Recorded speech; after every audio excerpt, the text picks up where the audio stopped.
and looking at some of the photographs of mobile phones and objects of that kind. I thought about that actually, and I think, I don't know if that's scary or not, but if this exhibition's about how the world is seen by someone aged between 8 and 13 at the beginning of the 21st century, that's part of what we must take into account. That is how the world is seen.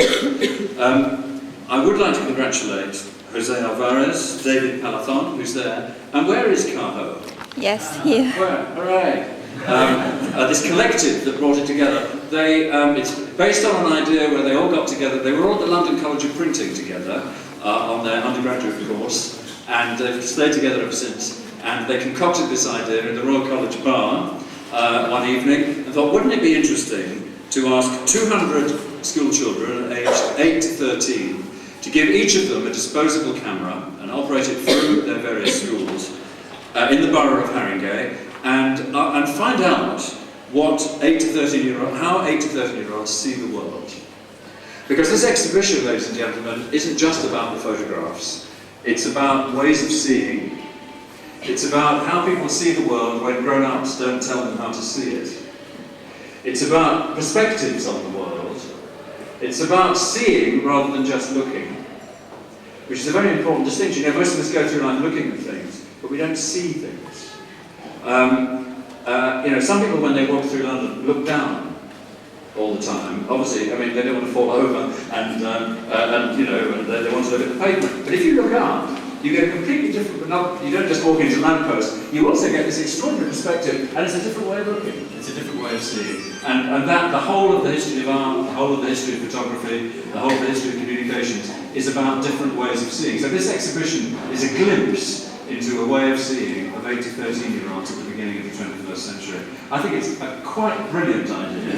I think it's beautifully presented, the idea of having the images and on the other side a little sentence by everybody about why they chose this object and or environment or place that really defines them, that means something to them, and why they chose it. And you can flip them over. They're sort of organised in themes, rather than schools, rather than alphabetically, rather than age groups. It's themes, so you get a lot of buildings together. See what I mean? That's right, yeah. You get a lot of telephones together and things like that. And so people from various schools and so on will have to look quite hard to find their particular contributions, because it's done thematically, and it starts light at that end and gets darker as you come as well. Thank you very much. It's very interesting because the other point is whether it is possible actually to get inside the heads of young people in the way that they see. And I'm reminded of another huge survey that was done in the 1940s in America, and it was called Through Navajo Eyes. And the idea was to give Native Americans living on the Arizona-Utah border a movie camera and ask them to film their world in the way they wanted to film their world. And all these anthropologists thought this is going to be really interesting. It's a different way of seeing. And this will be fascinating. This is the Native American view of the world. Of course, the films they got all look like Hollywood movies.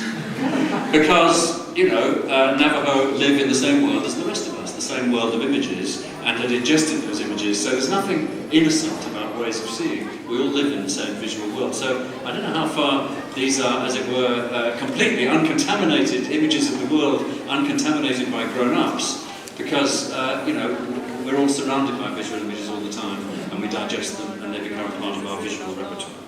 So I think it's an absolutely brilliant idea, and it's made a spectacular exhibition. It's already been shown in Haringey in December. It's on here in April, and it moves to a gallery in Carnaby Street in May. And if there's a motto for the exhibition, which should be over the door, we don't see things as they are, we tend to see things as we are. We don't see things as they are, we tend to see things as we are. Oscar Wilde put it a different way.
Just one hand, No. okay?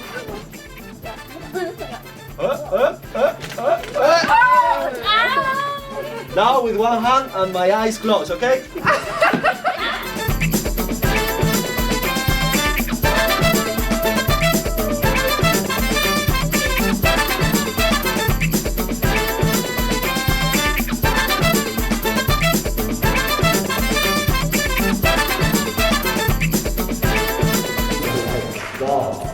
What is going on here? Wow. Yes? Are you loaded? Yeah, or maybe you can look at them. Look at them. Some place here where you like. Is loading the camera? Is loading?